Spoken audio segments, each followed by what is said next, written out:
కొమరమీం ఆసిఫాబాద్ జిల్లా కాగజ్ నగర్లో రామ్ మందిరం ఎదుట కూరగాయల విక్రయాలపై వివాదం కొనసాగుతోంది. మున్సిపల్ ఆదేశాలతో విక్రయాలను అడ్డుకునేందుకు పోలీసులు భారీ బందోబస్తు ఏర్పాటు చేయగా రైతులు, వ్యాపారులు కూరగాయలను రోడ్డుపై పడేసి నిరసన తెలిపారు.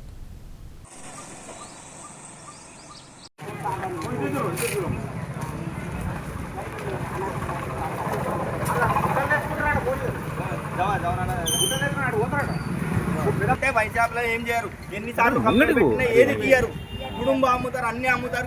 కోసినీళ్ళు అయితే ఎన్నో షాపులు ఉన్నాయి, కంప్లైంట్లు పెట్టినాం, ధర్నాలు చేసినాం, ఏది కానీ ఏం ఆపరు. కానీ బతుకు తెరువు కోసం కూరగాయలు అమ్మితే మాత్రం ఇక్కడ కూర్చోవద్దు, ఇక్కడ నుండి లేపి అక్కడ కూర్చోవాలి, అక్కడ నుండి లేపి అక్కడ కూర్చోవాలి.